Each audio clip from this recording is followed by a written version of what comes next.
Bonjour à tous et bienvenue dans cette nouvelle Up conférence organisée aujourd'hui en partenariat avec le groupe Up et l'association Bleu Blanc Cœur à l'occasion de la Semaine du Goût. Bien manger, c'est l'affaire de tous, à la fois des agriculteurs, des éleveurs, des consommateurs, des restaurateurs. Et nous allons en parler ce soir avec nos invités que je vais vous présenter. Alors, avec nous, François Barbet. Bonjour François. Bonjour. Bonjour.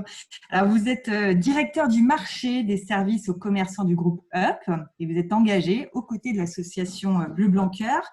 Alors, avec Up Déjeuner, le groupe Up permet aux salariés de faire une pause déjeuner au sein de plus de 200 000 restaurants partout en France. Vous allez nous parler tout à l'heure de ce qui vous anime et qu'est-ce qui fait que vous êtes aujourd'hui aux côtés de l'association Bleu Blanc Cœur. Volontiers. Alors, en parlant de cette association, avec nous Jean-Pierre Pasquier. Bonjour Jean-Pierre. Bonjour. Alors, vous êtes éleveur laitier en Bretagne. Vous avez cofondé l'association Bleu Blanc Cœur en 1999 et vous allez nous expliquer en quoi consiste cette démarche qui fédère de nombreux producteurs à travers la France. À nos côtés également, Jean-Marie Baudy. Bonjour Jean-Marie. Bonjour. Alors vous êtes le chef du restaurant gastronomique Le Ciel de Rennes et vous proposez à vos clients dans leurs assiettes des viandes qui sont issues de cette filière Bleu Blanc Cœur. Vous allez nous parler de tout ça également tout à l'heure. Et enfin, Corinne Sodreau. Bonjour Corinne. Bonjour. Alors vous êtes naturopathe, micronutritionniste et vous recommandez à vos clients de consommer donc, ces produits certifiés Bleu Blanc Cœur. Merci à tous les quatre d'être avec nous ce soir. Alors avant de rentrer dans le vif du sujet, je me tourne vers vous François. Le groupe Up est adhérent de l'association Bleu Blanc Cœur. Quelles sont justement les valeurs qui vous rapprochent et pourquoi c'était important pour vous de valoriser ce partenariat dans le cadre de cette semaine du goût? Alors oui, c'est une vraie particularité. Nous sommes une coopérative qui accompagnons le déjeuner de 1 million de consommateurs. Tous les midis, 1 million de personnes vont déjeuner avec nos titres et nous nous sommes posé la question de savoir comment on pouvait faire en sorte pour accompagner à la fois les demandes des DRH, à la fois les demandes des consommateurs et à la fois d'une manière globale le mouvement de société qui vise à mieux manger.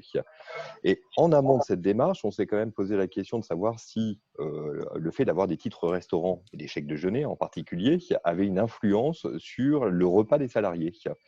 Et en fait, le Crédoc a mené une étude sur ce point il y a 2 ans et il en ressort quelques éléments intéressants.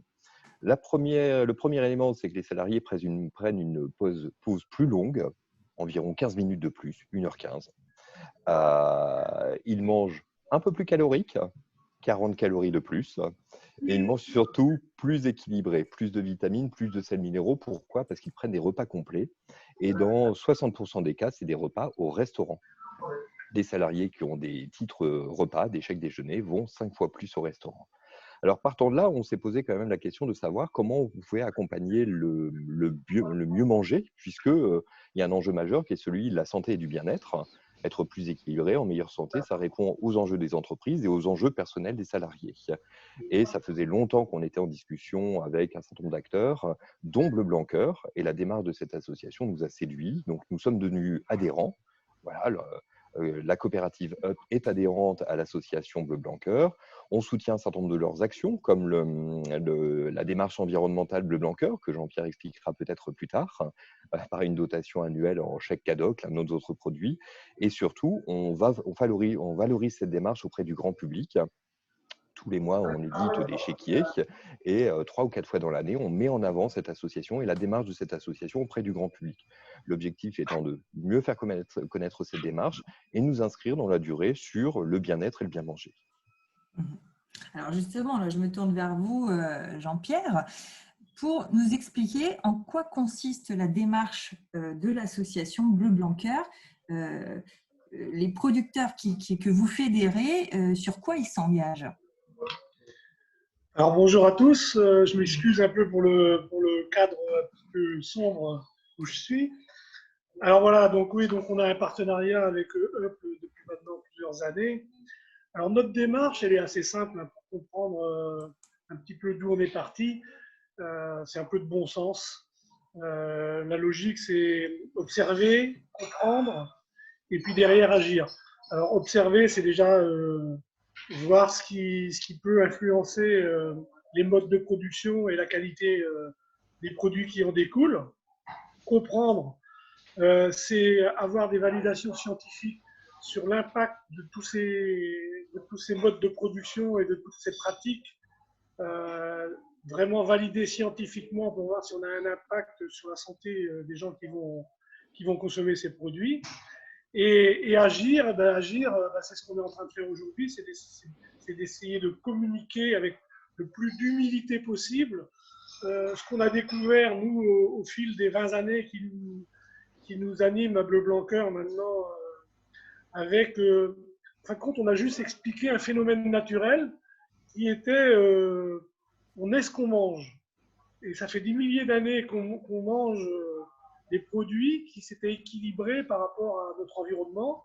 Et en 60 ans d'agriculture, entre guillemets, tournée vers la quantité, on a oublié parfois certaines valeurs telles que la qualité. Et donc, nous, à Bleu Blanc Cœur, on a remis au bout du jour des modes de production dans les terres qui apportent, en fin de compte, des nutriments, notamment, c'est basé sur l'herbe, hein, la luzerne, le lupin, la févrole, le lin. Ces matières premières qui avaient été exclues de l'agriculture moderne, on les remet au goût du jour dans nos cahiers des charges et on a vérifié que ça apportait au produit en lui-même une qualité nutritionnelle vraiment pertinente en termes de santé, puisque ce modèle d'agriculture basé sur la quantité, il a en même temps déséquilibré toute l'assiette du consommateur. Et aujourd'hui, 95% des consommateurs, Corinne pourra en parler tout à l'heure, n'ont pas notamment au niveau des acides gras, un apport suffisant. Donc voilà. Alors quand vous mangez des produits Blanc Cœur, pour être assez concis et clair, par exemple sur le nutriment qui est les acides gras indispensables comme les oméga 3, dans le lait que je produis, il y a 3 fois plus d'oméga 3 que dans les laits standards. Et ça va vraiment apporter un bien-être santé aux consommateurs. On n'est pas dans le médicament, mais on est vraiment dans l'équilibre. Et tout ça, ça a été construit avec une cogérance de l'association qui réunit le producteur jusqu'au consommateur. Donc, on est 32 aujourd'hui dans le conseil d'administration, ça fait beaucoup de monde à gérer. Mais cette multidiversité d'apports au niveau du conseil d'administration permet aussi d'évoluer en permanence sur nos cahiers de ressources. Aujourd'hui, on appelle plus ça un cahier des charges, on appelle ça un cahier de ressources, parce que c'est vraiment aller chercher la ressource dans la terre, la transmettre à travers l'animal dans l'assiette du consommateur avec ce label qui porte nos valeurs et avoir une empreinte aussi écologique, environnementale qui est diminuée parce qu'on améliore l'empreinte carbone. Je vais donner juste un exemple hein, sur un produit laitier Bleu Blanc Cœur, on améliore de 15% l'empreinte carbone quand on est en cahier des charges Bleu Blanc Cœur. Et donc, cette transition, entre guillemets, du modèle agricole vers un modèle plus vertueux, plus pertinent à la fois sur l'environnement et sur la santé, eh bien, il doit s'accompagner d'acteurs de la société qui amplifient, qui accélèrent cette transition-là. Et le groupe UP, depuis quelques années, nous accompagne pour justement solliciter à la fois des consommateurs, parce que on peut avoir la meilleure idée du monde, si on n'arrive pas à la vendre, si on n'arrive pas à la mettre en place de façon économique, ça peut rester une discussion d'apéro du samedi soir, et le lundi matin, tout le monde retourne dans ses habitudes. Et là, avec le groupe UP, avec notre présence sur les chèques déjeuner, avec l'accompagnement dans Ecométhane, où on rétribue à des producteurs par rapport à des compteurs dans les exploitations sur cette valeur environnementale, eh bien, ça incite des éleveurs plus nombreux à rentrer dans notre démarche. Donc aujourd'hui, on est 7000 producteurs en France. Il y a à peu près 1200 produits qui portent le logo de Bleu Blanc Cœur. Et juste pour finir sur cette présentation, en fin de compte, c'est agir. Eh bien, aujourd'hui, le consommateur, il a la possibilité par son action d'achat, soit de favoriser telle ou telle filière. Et malheureusement, moi, je rencontre des politiques depuis 20 ans qui me tapent dans le dos en me disant « c'est très bien ce que vous faites, Jean-Pierre, mais derrière, on n'a pas trop d'action ». Et je crois aux citoyens, aux consommateurs, à condition qu'on lui donne ces informations et qu'on le mette en lumière pour qu'il puisse décider de ce qu'il va mettre dans son assiette, à la fois sur l'impact que ça donnera sur son comportement et sa santé, mais aussi sur l'environnement. Voilà. Très bien. Alors, du coup, je me tourne vers vous, Jean-Marie, puisque vous êtes restaurateur. Donc, ce qu'il y a dans l'assiette de vos clients, c'est important pour vous. Et vous me disiez, de toute manière, si on se nourrit bien, on va bien. Donc, c'est important d'aller travailler vraiment avec des produits de qualité. Ça, c'est vraiment… on ne peut pas faire des miracles en cuisine si le produit n'est pas de qualité. Et c'est vraiment quelque chose de très important pour vous dans votre métier. C'est même essentiel puisque… on fait un acte, nous, on nourrit les gens. Notre métier, c'est de nourrir les gens. C'est pas simple de nourrir les gens. Quand on met les produits, enfin, moi, j'ai un parcours un peu atypique. J'ai fait que de la gastronomie et je connaissais pas, en fait, je travaillais qu'avec des petits producteurs avant et je connaissais pas du tout le Blanqueur avant de rencontrer Pierre Veille et qui m'a expliqué un petit peu la démarche et le Blanqueur, vers quoi il voulait aller. Après cette discussion, il m'a demandé si ça m'intéressait de me lancer dans l'aventure et de m'occuper du restaurant qui serait labellisé Bleu Blanqueur. Je lui ai dit oui, il n'y a pas de problème parce qu'en fait, ça donne un sens en fait à ce qu'on fait et à ce que je faisais avant. Mais sans mettre de mots spécialement dessus. Je me suis toujours occupé de mes clients. Maintenant, je m'en occupe encore plus parce que j'ai une relation un peu privilégiée, un peu particulière avec tous ces acteurs de Bleu Blanqueur qui m'aident au quotidien aussi à me sourcer, à trouver les bons produits, les bonnes sources, de rencontrer aussi ces acteurs-là. Vous voyez tous les petits cadres qu'il y a derrière moi, c'est eux en photo avec dans leur champ. Mais je ne les vois pas qu'en photo. En fait, j'arrive à les rencontrer régulièrement, d'échanger avec eux, de comprendre pourquoi, parce que c'est important de savoir pourquoi ils le font, comment ils le font, comment exportent leurs bêtes, le goût de leurs produits, et à moi après de les mettre en forme dans l'assiette. Mais je dirais que ces produits-là, en règle générale, je les ai beaucoup testés. Et le gras qui se trouve dans les chairs est hyper importante et il est valorisé. Et ça, c'est vachement bien d'arriver à valoriser une matière comme ça. C'est pas simple, hein, mais quand on explique aux gens, en fait, pourquoi c'est comme ça et le gras est important et qu'il ne faut pas avoir peur d'en manger. Après, c'est combien on en mange, quoi. C'est toujours pareil. Les curseurs, il faut savoir les mettre au bon endroit. Mais moi, je suis super heureux de travailler ces produits au quotidien, que ce soit le carnet ou les produits laitiers. Les œufs aussi. Il y a tout un tas de produits que j'utilise au restaurant au quotidien. Et je vois vraiment la différence avec des produits, je dirais, du conventionnel. J'appelle ça du conventionnel, moi, en règle générale. Et de temps en temps, ils viennent nous voir, on fait des soirées ensemble, et c'est vachement sympa qu'eux, ils expliquent aussi à la clientèle que j'ai de pourquoi ils font ça et comment ils le font. Et ils aiment leur bête et que c'est vachement beau, quoi.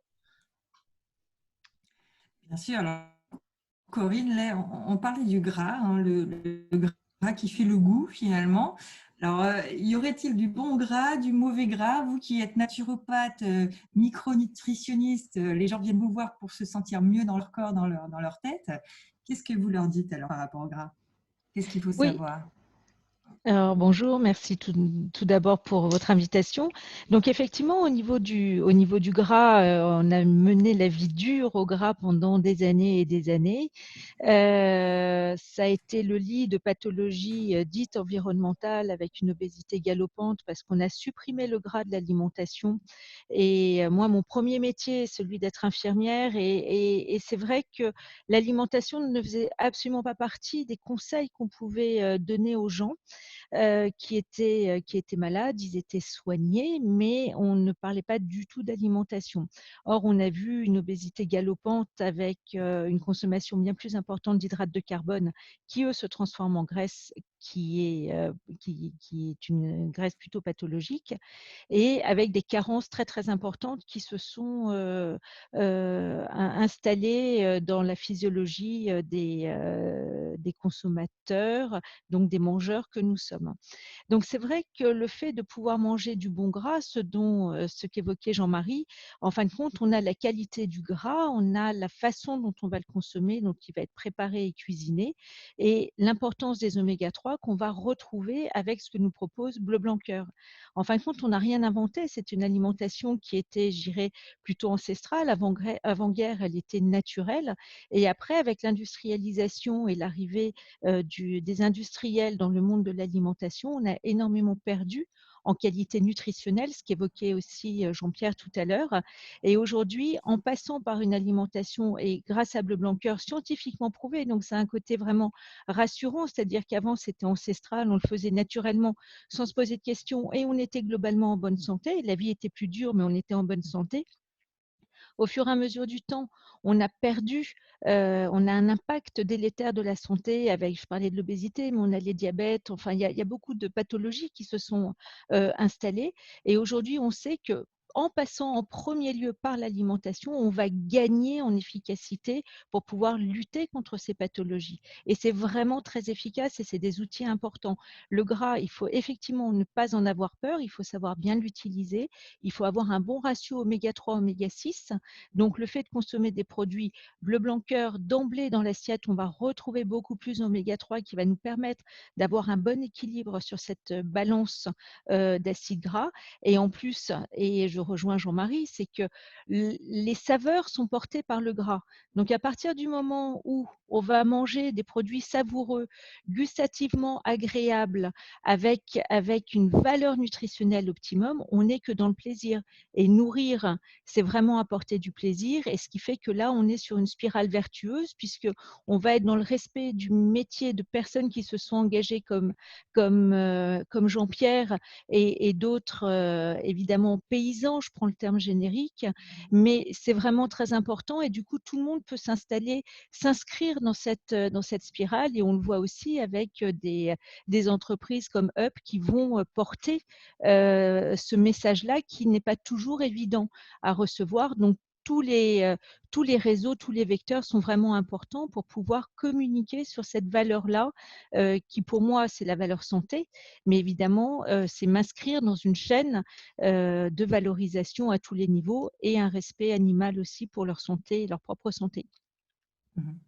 Alors, Jean-Pierre, là, justement, pour rebondir sur ce sujet, vous me disiez aujourd'hui, il y a 80% des vaches qui sont nourries avec du soja, enfin, en tout cas, autre chose que de l'herbe, ce qui paraît complètement fou pour d'imaginer finalement que cette nourriture de base, ce n'est pas forcément quelque chose d'assez répandu, quoi. Donc, est-ce que vous pouvez nous expliquer comment ça fonctionne, cette agriculture-là, quoi, qui fait que finalement, le consommateur, il ne sait pas forcément comment sont nourries les vaches.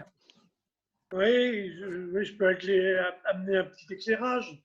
Je crois que c'est jamais noir ou blanc, des fois ça peut être gris. L'alimentation des vaches, elle a évolué par rapport au mode de production. Vous savez tous que les exploitations sont en nombre diminuent. Donc, il y a des agrandissements qui se passent et souvent des regroupements de troupeaux. Donc, on a des troupeaux de plus en plus grands et ça peut poser une problématique d'organisation pour les mettre en pâturage ou des choses comme ça. Sur le côté travail, la main-d'œuvre en agriculture, elle a complètement Elle a été divisée en moyenne par 2, voire 3. Et donc, toutes ces contraintes-là amènent les éleveurs qui ont suivi, entre guillemets, le modèle prôné par un certain nombre d'intervenants, et notamment politiques, à l'époque, moi, où je me suis installé. Je vous donner juste un exemple. Quand j'ai fait mon étude prévisionnelle d'installation, j'avais pour titre Paysan, nourrir les hommes. C'était mon titre. Eh bien, figurez-vous qu'à la Chambre d'agriculture, il y avait 15 candidats et il y avait l'animateur de la Chambre d'agriculture. Tout le monde rigolait de moi. On s'est foutu de moi parce qu'à l'époque, c'était paysan, tu fais du volume, tu produis au maximum et puis tu ne t'occupes pas du reste. Le reste, ce seront les coopératives, ce seront les industriels qui le feront. Et donc, ce côté responsabilité en tant que paysan, j'aime bien le terme paysan parce que ça rattache au local, à la terre, au pays. Cette responsabilité de nourrir les gens, elle a été effacée par un modèle économique et politique qui a emmené les gens dans, je les appelle les winners du chiffre. C'est-à-dire que vous avez les techniciens qui veulent vous vendre le maximum de semences pour faire du business parce qu'ils ont une commission. Vous avez tous ces gens qui tournent autour de l'agriculture, qui vont inciter à faire du productivisme. Et en fin de compte, on est sorti de cette responsabilité de nourrir les gens. Et je suis très content qu'aujourd'hui, on y revienne parce que, à travers la démarche Bleu Blanc Cœur, on a mis en évidence l'impact à long terme de ce que ça pouvait avoir comme conséquence. Corinne le disait, l'alimentation, ce n'est pas un médicament. La nutrition, ce n'est pas guérir, mais c'est prévenir et de provoquer un terrain. Et tout paysan qui connaît son métier, il sait aussi qu'une terre, ce n'est pas du court terme, ce n'est pas un chiffre à la fin de l'année comptable. C'est un truc que tu réfléchis sur 10, 20, voire 30 ans. Et je crois que l'alimentation, c'est encore plus. Je crois même que pendant la grossesse, un enfant, suivant l'alimentation de sa mère, il aura des conséquences positives ou négatives par rapport à ce qu'elle aura. Je ne veux pas mettre de culpabilité nulle part, mais à un moment, il y a des informations qu'il faut passer.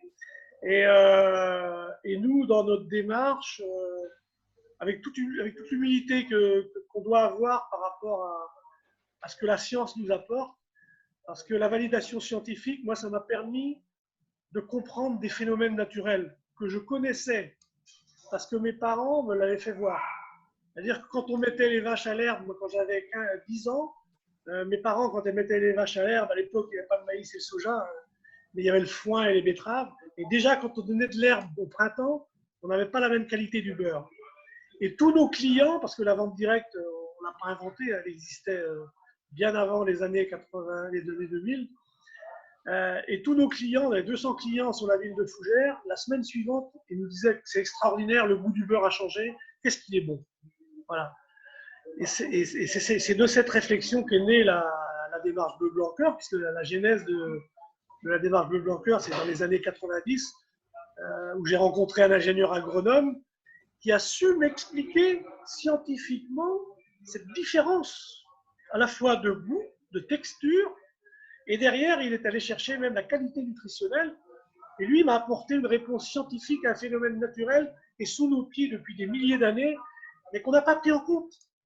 Et en fin de compte, c'est pour ça que je parle avec beaucoup d'humilité, parce que ce qu'on a mis en évidence, c'est un tout petit truc, mais qui est tellement important, parce que dans l'expression « on est ce qu'on mange », je crois que Corinne pourra le préciser, on est composé, et notamment notre cerveau est composé, je crois, le premier composant c'est l'eau et le deuxième composant c'est le gras. Les acides gras.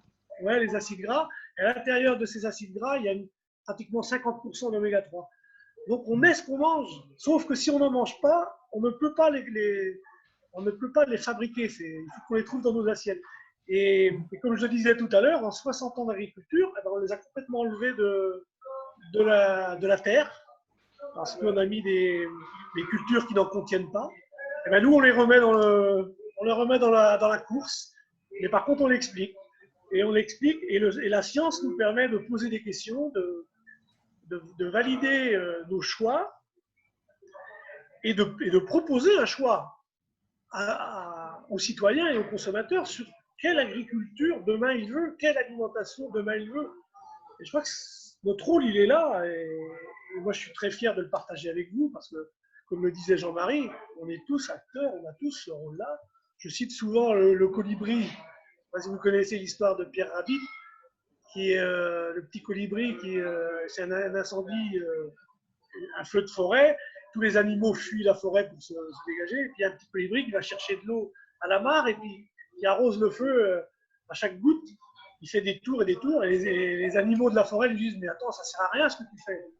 Et vous savez ce que répond le colibri? Il répond: je fais ma part.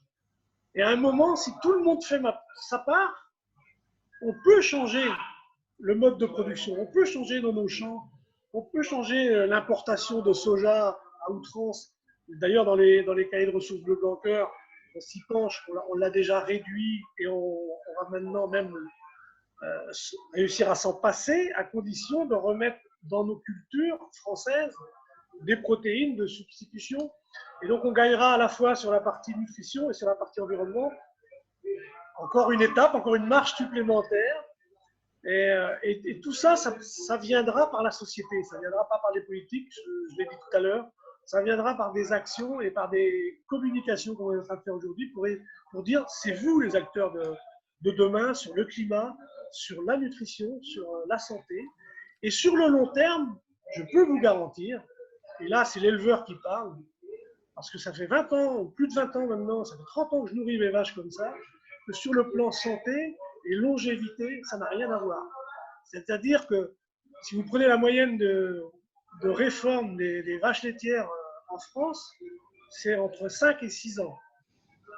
Voilà, entre 5 et 6 ans, parce qu'on a un système qui n'est pas équilibré et en fin de compte, les animaux n'arrivent pas à vivre plus longtemps, ils sont plus performants, enfin bref. Et chez moi, j'ai des vaches qui vieillissent jusqu'à 12-15 ans, qui est la limite d'âge pour un animal. Donc, sur le long terme, si on remet cette prospection sur la santé des gens, ça coûtera moins cher à la sécurité sociale au global de faire de la prévention primaire par l'alimentation que d'enrichir des laboratoires pharmaceutiques pour corriger, entre guillemets, ces équilibres qu'on aura, entre guillemets, pas négligés à un moment donné. Donc, en clair, pour finir, c'est la gélule contre l'agriculture. Demain, l'enjeu, il est là. Et donc, on a vraiment ce rôle à jouer, tous. Et moi, je vous remercie de me donner la parole. J'espère que je n'ai pas été trop long, mais j'invite tous les auditeurs et tous les gens qui nous regardent à se pencher sur ce raisonnement, à savoir quel est leur vrai rôle. Parce que la parole, ça ne suffit pas. À un moment, notamment avec le réchauffement climatique, il faut agir. Alors justement, j'ai envie de rebondir là-dessus parce que pendant le confinement, les gens ont peut-être un peu plus cuisiné, sont peut-être allés voir justement un peu les producteurs locaux. En tout cas, on a senti qu'il y avait quelque chose d'un peu plus fébrile. On en parlait, Jean-Marie. Il faut revenir finalement à du bon sens. On peut très bien manger sans dépenser énormément d'argent, en trouvant des producteurs autour de chez soi. Qu'est-ce que vous auriez envie de partager comme conseil avec justement les consommateurs pour qu'ils renouent un lien un peu plus sain avec l'alimentation, tout en se faisant plaisir? C'est clair. Moi, je leur conseillerais déjà d'échanger avec les producteurs, d'échanger avec son boucher, de poser des bonnes questions, de savoir un petit peu où acheter, aller sur les marchés, goûter et même arriver à un moment, c'est de trouver 2 morceaux de viande et de comparer en fait la qualité. Arrivé à un moment, faut être aussi acteur de ce qu'on met dans notre assiette. C'est pas je dirais, on peut mettre beaucoup dans son assiette et mal. voilà, c'est pas la quantité qui va faire que ce qu'on va avoir va être bon pour nous. Ce qui va être bon pour nous, c'est je dirais, un bon morceau de viande. Moi, j'en mange pas tous les jours de la viande. Je fais attention aussi à ce que je mange. Les produits laitiers, c'est pareil, je fais attention, mais je mange bien, je mange mieux. J'essaye, dans mes assiettes que je sers au restaurant au Ciel de Rennes, j'essaye toujours qu'il y ait quelque chose d'équilibré. Voilà, qu'on équilibre les assiettes. Le soir, je mange un peu moins, mais toujours avec une notion de plaisir et une notion je dirais, de satiété qui va bien. Moi, je n'ai pas de problème à manger un bon morceau de viande de temps en temps, un bon poulet, mais mon poulet, je vais le valoriser aussi. Je vais le valoriser de différentes manières. C'est-à-dire que la carcasse, je vais en faire un bouillon. Si je fais rôti, je vais bien ramasser tout et je vais faire avec des pâtes, le reste avec une quiche. En fait, si on valorise tout bien, notre poulet, il ne fait pas un repas, il en fait plusieurs. Donc ça, c'est plutôt économique. Et on peut, en valorisant bien et en faisant attention à ce qu'on met dans nos assiettes et où on l'achète et comment on l'achète et pourquoi on l'achète, moi, je trouve que là, on donne du sens à comment on se nourrit. Maintenant, chacun est libre de faire, mais moi, j'aime bien quand même manger en pleine conscience et de savoir quand je nourris mes enfants, parce que je suis aussi papa, j'ai aussi des enfants, je fais attention à ce qu'ils mangent, j'essaye de leur apprendre ça avec ma femme et on leur explique. Et ça, c'est vachement important. Eux, ils savent maintenant, ils ne sont pas vieux. Hein. Mon grand a 14, mon petit a 11 ans. Entre les deux, j'ai une fille de 13 ans. Et ils savent reconnaître un produit, un bon produit d'un produit moyen. Et c'est vachement sympa d'échanger avec eux autour de repas de ce qu'on mange, plutôt que de manger devant un écran sans en fait se rendre compte de ce qu'on met dans notre bouche, de comment on se nourrit nous-mêmes. Si on mange en pleine conscience, on digère un peu mieux, je pense. Hein. Si on valorise le gras comme il faut, vous voyez, il y a des saveurs, on parle des saveurs, l'acide, l'amer, le sucré, le salé, l'umami. Moi, j'en mettrais presque une sixième, c'est le gras. Parce que le gras a un goût particulier par rapport à comment est nourrie la bête, à comment elle a été élevée. Et en fait, ce qu'on pourrait, et il y a des saveurs qui sont des textures, des saveurs qui sont différentes de ce qu'on peut avoir dans les 5 autres saveurs, en fait. Donc, j'en mettrais presque une sixième. Et ça, c'est par l'élevage, c'est par le travail que font les éleveurs.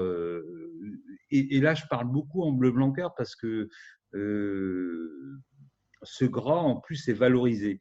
Et ça, c'est chouette. Et quand on explique ça, moi, quand je vois la première chose que font les gens, enfin beaucoup, hein, pas tous, heureusement, mais c'est d'enlever le gras dans les assiettes. Et il ne faut pas le manger. Ah, mais moi, ça me fout en boule, quoi. Mais comme le jambon, où il n'y a pas de gras, mais si le jambon, il n'a pas de gras, il n'a pas de goût, ça ne sert à rien. Et dans beaucoup de produits comme ça. Hein. Et donc, je trouve intéressant, en fait, mais il faut éduquer les gens. Il faut leur en parler. Il ne faut pas avoir peur de parler. Maintenant, quand on parle de gras, j'ai l'impression qu'on les insulte. Mais non, il faut être juste. Il faut savoir pourquoi il y en a et comment on fait pour le valoriser. Donc, en fait, être en conscience de ce qu'on mange, ça, c'est important. Pour moi, c'est la clé. Alors, Corinne, vous me disiez qu'il faut revenir à des aliments bruts et sortir de l'ultra transformé. Finalement, c'est peut-être ça qui nous fait du mal. Hein. Alors, oui, en termes de nourriture prête à consommer, voilà, qui n'est pas forcément bonne pour nos corps et nos esprits d'ailleurs. Voilà, pour notre santé globalement. Donc, en fin de compte, je vais préciser par rapport à ce que Jean-Pierre a dit tout à l'heure. En fin de compte, la première brique de notre santé, et on peut se soigner, même quand on est tombé malade, on peut se soigner en passant par l'alimentation. Probablement qu'en fonction des types de maladies, ça ne fera pas tout, mais c'est quand même la brique essentielle de reconsidérer son alimentation. Ensuite, sur le gras du jambon, bah, il y a certains jambons Jean-Marie, il vaut mieux enlever le gras. Mais dans les jambons, effectivement, qui vont être bleu blanc cœur avec des animaux qui sont bien nourris, il vaut mieux manger le gras, là, pour le coup, parce qu'on va retomber sur un équilibre. Donc, effectivement, plus les aliments sont transformés et moins on maîtrise ce que l'on va manger. Parce qu'il y a une transformation, il y a des assemblages, on casse les molécules et ce qui fait qu'on n'a plus du tout les mêmes valeurs nutritionnelles. Donc, plus l'aliment est brut, plus il est valorisé, ce que nous disait Jean-Marie tout à l'heure, et plus c'est important d'avoir un aliment qui va être entier, respecté dans sa structure, qui fait que nous, on va retrouver des saveurs et on va avoir un bénéfice santé vraiment essentiel. Et les acides gras, là, on en parle et les oméga 3 sont vraiment indispensables. En ce moment, on est quand même en pleine crise sanitaire. La preuve, on est en visio et c'est pas tout à fait par hasard. Alors, outre le fait de pouvoir toucher tout le monde à travers un espace presque planétaire, mais c'est quand même au niveau système immunitaire, les oméga 3 sont rigoureusement indispensables. On en a vraiment besoin et c'est vrai qu'on peut parler santé vraiment sans prendre le moindre risque en ayant une alimentation simple, brute, la moins raffinée possible, un rapport oméga 6, oméga 3 équilibré, des aliments savoureux, se faire plaisir, retourner en cuisine et valoriser tous les plats et profiter de tout ce que Jean-Marie a évoqué tout à l'heure et de s'insérer vraiment dans une alimentation santé. Juste pour repréciser, les oméga 3, on les trouve dans quel type d'aliments? Alors, on va les retrouver en fin de compte en fonction de ce que les animaux auront mangé, ou bien on va avoir des précurseurs oméga 3 dans les graines de lin, par exemple, qu'on peut tout à fait associer à notre alimentation, l'huile de colza. C'est des précurseurs oméga 3. Donc, ça, c'est des aliments vraiment intéressants à pouvoir consommer, faire des vinaigrettes avec de l'huile de colza, manger des graines de lin. Bleu blanc cœur, il y a un produit qui s'appelle la linette, avec des graines de lin extrudées qui va protéger la façon dont les graines de lin ont été traitées. Ça protège l'oxydation parce que les oméga 3 sont fragiles et craignent l'air. Donc, le fait d'avoir un mode de traitement particulier et les oméga 3, par exemple, quand Jean-Pierre tout à l'heure disait, je crois que tu disais que c'était 3 fois plus d'oméga 3 dans la viande de tes ou dans le lait, pardon. C'est ça, Jean-Pierre, je ne me trompe pas? Oui, 3 oui, fois ou c'est 4 ça. fois? En moyenne, c'est 3, entre 3 et 4 fois. Ouais. Entre 3 et 4 fois. Donc, Et ça veut dire que dans tous les produits, que ce soit les œufs. voilà, exactement. Donc, ça veut dire qu'à partir du moment où on comprend qu'on est vraiment dans une chaîne que j'évoquais tout à l'heure, quand l'animal ou quand la plante est elle-même précurseur oméga 3, on a tout intérêt à en consommer. Et quand l'animal a consommé, lui, des oméga 3 et qu'il les a transformés en oméga 3 directement utilisables par notre organisme, quand on va manger une tranche de jambon ou des œufs oméga 3 ou des produits laitiers qui vont avoir dont les vaches auront été alimentées avec une alimentation riche en oméga 3, eh bien, nous, on va avoir un bénéfice santé directement. Donc, c'est compliqué de vous dire où est-ce qu'on va les trouver. En fin de compte, c'est les filières qui nous permettent de trouver les oméga 3. Du coup, là, j'ai envie de venir vers vous, François Barbet. Vous me disiez, voilà, nous, on va s'engager, en tout cas, le groupe Hub va s'engager encore davantage pour resserrer ces liens entre les producteurs, les consommateurs, les restaurateurs. Vous disiez, voilà, nous, on veut agir pour aller de la fourche à la fourchette, enfin, pour consolider ce lien de la fourche à la fourchette. Est-ce que vous pouvez nous en dire un petit peu plus? Oui, parce qu'effectivement, en échange sur ce sujet, on s'est engagé sur cette action avec Blanc Blanc Cœur. On a travaillé avec eux à faire connaître leur démarche et du grand public. Mais maintenant, comment on peut aller plus loin? Pour aller plus loin, il faut pouvoir valoriser les filières de ces produits. Il faut faire en sorte que ces produits puissent être connus par le grand public, mais aussi par les professionnels et puissent être achetés par ces professionnels. Plus on aura de gens qui seront intéressés et qui concrètement achèteront ces produits, plus cette filière va se développer. Donc, comment on fait? Tout simplement, nous, on a la chance d'avoir dans notre portefeuille à peu près 80 000 restaurateurs qui, tous les jours, acceptent nos titres. On se dit qu'on veut mettre en relation 1 million de consommateurs, 80 000 restaurateurs et le réseau Bleu Blanc Cœur, donc 7 000 éleveurs, et faire en sorte de tisser une plateforme d'échange, donc de consommation de ces produits sur cet écosystème. Alors, c'est un projet assez lourd à porter. On y travaille depuis 3 ans désormais. On espère pouvoir le mettre en service en 2021 et faire en sorte qu'un restaurateur qui s'engage dans une démarche de changement pour valoriser ses produits et pour pouvoir les valoriser auprès de sa clientèle et en garantir les qualités, puisse commander directement auprès des éleveurs Bleu Blanc Cœur. Et derrière, on souhaite que progressivement, les consommateurs retournent chez les producteurs locaux, chez les paysans à côté de chez eux pour directement acheter les produits dont ils ont besoin et qui leur feront plaisir. Donc ce projet, oui, ça fait 2 ans qu'on travaille avec Bleu Blanc Cœur. J'en parle à Jean-Pierre très, très régulièrement et il va sortir en 2021. Très bien. Écoutez, on arrive progressivement à la fin de cet échange. Je voulais faire un petit dernier tour de table parce que l'idée, c'est de se projeter aussi dans l'avenir et dans le monde dans lequel vous avez envie de vivre. Le goût, l'avenir du goût, pour vous, il passe par quoi? Par quelle décision forte? Quelle valeur? Voilà. Jean-Pierre, peut-être. Bon, je vais commencer parce que j'ai un train à prendre tout à l'heure. Pragmatique.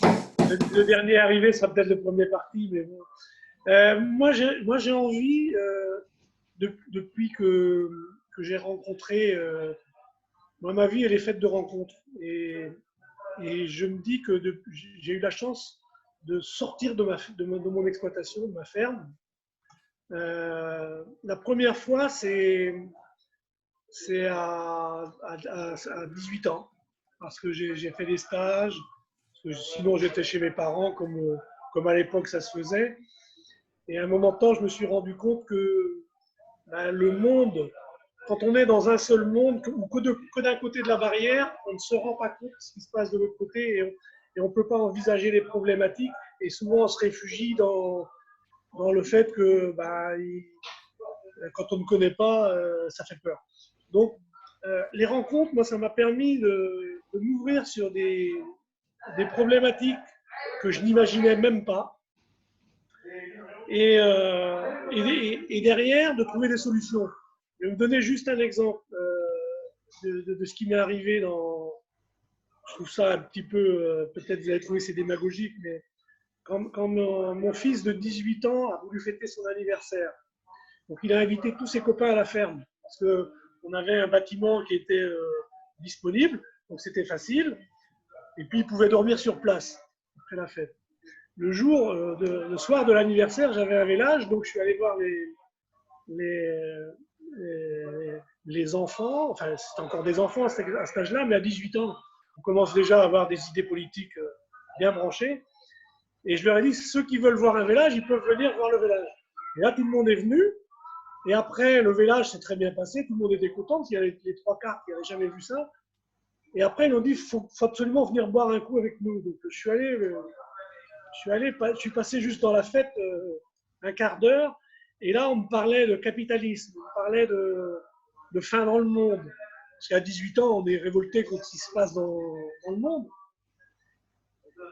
Et donc, je ne me suis pas permis de contrer le débat parce que vous avez déjà bien vécu. On était à 11h, minuit le soir. C'était pas le moment. Et le lendemain, quand je me suis réveillé, je leur avais dit, vous avez du bois, là j'ai une remorque de bois, si vous voulez faire un feu, amusez-vous. Et là, ils avaient foutu le feu carrément dans la remorque. Il y avait des saucisses par terre, il y avait les chats qui étaient en train de manger les saucisses, il y avait des bières à moitié ouvertes, il y avait une gorgée de partie dedans. J'ai pris un plat, j'ai récupéré toute la bouffe qui était par terre, je me suis assuré que tout le monde dormait bien, qu'il n'y en avait pas un qui était allongé où il ne fallait pas. Et je me suis dit, les petits cons. Les petits cons. Alors je dis, je fais quoi? Je vais réveiller tout le monde en en leur disant, ce que vous m'avez dit hier soir. Et là, je me suis dit, je vais faire ça, je vais passer pour un gros con. Donc j'ai pris un papier et j'ai écrit, il y avait une sortie, j'ai mis ça sur la sortie, la feuille. j'ai écrit avec tout ce que vous avez gaspillé hier soir, il y avait de quoi nourrir une famille africaine pendant au moins un an. Alors, les discours du soir et l'anti-tout, c'est bien, mais après l'action, c'est autre chose. Sur ce, bonne réflexion. Et je suis parti faire mon travail. Et le midi, quand je suis revenu, parce qu'à cette époque-là, je faisais un tour à la chasse, et quand je suis revenu, les parents venaient chercher leurs enfants. Et la voiture que j'ai croisée dans le chemin, le jeune a baissé sa vitre, et il m'a dit, c'est dur de recevoir des vérités quand on se lève le matin comme ça. Eh bien, je peux vous dire que mon fils, aujourd'hui, il a 35 ans. Tous ses copains, quand je les croise sur le trottoir à la ville de Vitré, ils se souviennent de ce message.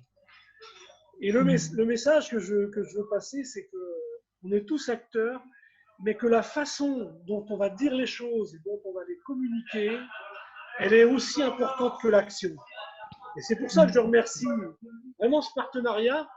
On peut exprimer à un moment donné par différentes voies, et là on en a 3 ou 4 ou 5, des points de vue et des prises de position qui vont être déterminantes pour même la santé des gens sans qu'ils s'en rendent compte, mais à un moment c'est nous qui avons le pouvoir de décision. C'est-à-dire que moi, dans mon exploitation, c'est moi qui décide ce que je vais mettre dans la ration de mes animaux. C'est moi qui décide ce que je vais planter dans mes champs. Et je le fais en connaissance de cause parce que je vais nourrir avec ça mes enfants, mes petits-enfants, et j'en suis fier. Et donc, on est dans ces valeurs-là, à Bleu Blanc Cœur, on essaie de transmettre ces valeurs-là, on essaie de transmettre cette responsabilité à chaque maillon, que ce soit les chefs de cuisine, que ce soit tous les gens qui nous accompagnent. Et je trouve que c'est formidable.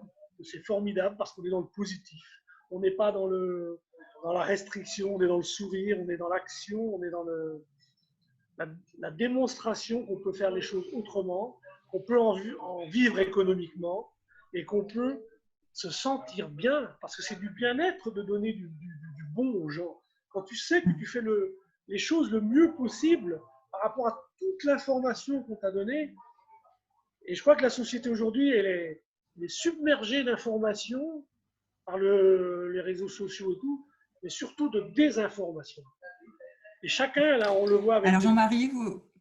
Oui, on le voit avec le Covid, chacun devient un super spécialiste de l'alimentation, un super spécialiste de la médecine, alors que c'est la science qui doit répondre à ces questions-là. Voilà. Merci Jean-Pierre, je me permets de donner la parole à Jean-Marie parce qu'il nous reste une dizaine de minutes, Corinne également, juste pour conclure, un mot de conclusion, c'est-à-dire voilà, qu'est-ce que vous avez envie de partager, qui vous semble important de défendre aujourd'hui dans le monde dans lequel on vit?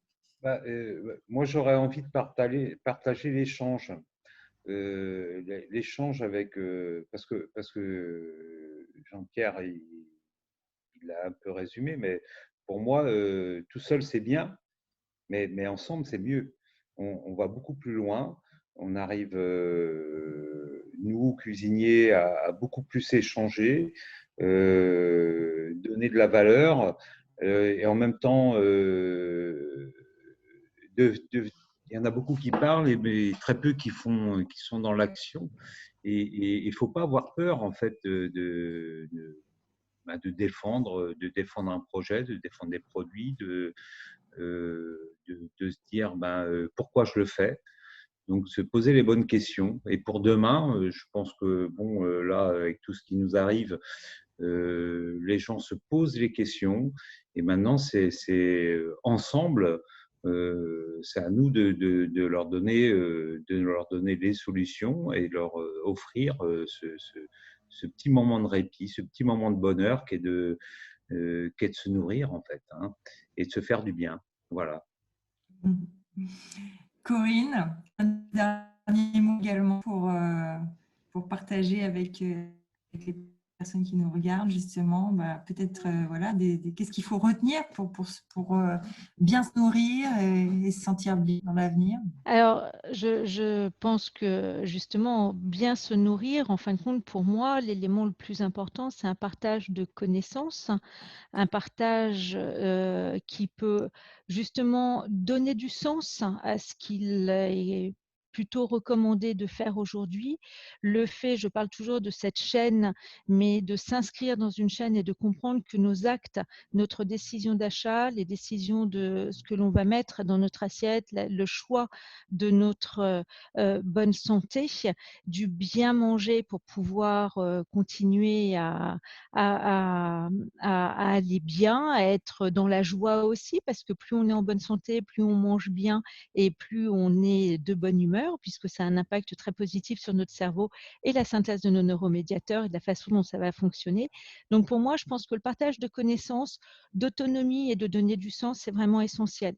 Et c'est vrai qu'avec Bleu Blanc Cœur, l'intérêt, c'est que justement, on repart des sols, on est avec les paysans, on est avec la restauration dans la globalité, on est capable aussi de travailler des produits de qualité à la maison et se faire plaisir, on peut le transmettre à nos enfants, on est vraiment dans une chaîne qui est vertueuse et aujourd'hui on a des vrais défis écologiques, on ne maîtrise pas tout, mais ça veut dire que déjà individuellement on peut mener des actions. Et l'intérêt, c'est qu'aujourd'hui, si on cherche l'information, on peut la trouver, donc on peut comprendre, on peut donner du sens, il y a des relais. Il y a des relais aussi bien au niveau des agriculteurs qu'au niveau des restaurateurs, qu'au niveau de personnes qui, comme moi, s'engagent au niveau de la santé, d'entreprises aussi comme UP et d'autres sociétés. Donc, pour moi, c'est vraiment ça. C'est la connaissance, c'est le relais, c'est l'autonomie, la compréhension, donner du sens et être heureux. Merci Corinne, merci pour ce mot de la fin. On arrive donc à la fin de cet échange. Jean-Pierre a dû s'éclipser, comme il nous l'a dit, il a un train à prendre. Donc voilà, c'est un bon voyage. Je crois qu'il était à Paris, il retourne en Bretagne. Merci François. Vous avez oublié le mot de la fin de François. François, oui. C'est gentil. Je vais faire très synthétique François, parce que vous êtes déjà lancé sur la fin de l'émission. Oui, c'est vrai qu'on arrive à la fin, mais il reste encore quelques minutes pour vous, François. Je vais aller vite. En fait, il y a quelques années, le repas à la française a été classé patrimoine mondial immatériel de l'UNESCO. Ça, tout le monde l'a oublié. Et puis, il y a quelques mois, on a une crise sanitaire majeure qui se poursuit et les Français ont retrouvé la cuisine. Et c'est vrai. D'ailleurs, on a des statistiques qui prouvent que massivement, les petits commerçants de quartier, les bouchers, les primeurs, etc., ont vu arriver des gens qu'ils ne voyaient pas habituellement. Dans cette crise majeure et dans ce phénomène immatériel qui est l'art de la table à la française, le repas à la française, ce qu'il faut en tirer comme conclusion, c'est qu'effectivement, il faut prendre du plaisir pour bien manger. Il faut prendre du plaisir pour défendre sa santé en mangeant bien. Moi, j'aurais quand même une pensée tout à fait particulière pour la profession des restaurateurs qui traverse une crise tout à fait majeure en ce moment et qui risque très fort de souffrir encore pendant quelques mois, quelques semaines ou quelques mois. Et je pense à tous ces restaurateurs qui, depuis très longtemps, en dehors de l'action de Bleu Blanc Cœur, se sont engagés dans des démarches de qualité. Il y a plein de labels qui existent et qui prouvent qu'on peut manger des produits sains et d'une bonne cuisine faite à partir de produits sains. Et donc, j'invite tout le monde à retourner au restaurant dès que c'est possible. Et si ça n'est pas possible, à retourner dans sa cuisine pour préparer des bons repas à la française. Merci pour cette très très belle conclusion. Merci Corinne, merci Jean-Marie, merci encore François pour cet échange généreux, savoureux.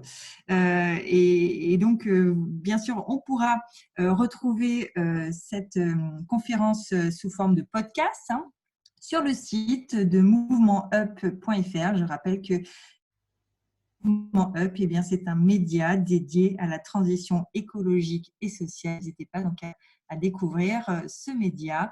Merci encore de votre attention. Je vous souhaite une excellente soirée. À très bientôt. Au revoir. Merci. Au revoir. Merci beaucoup. Au revoir.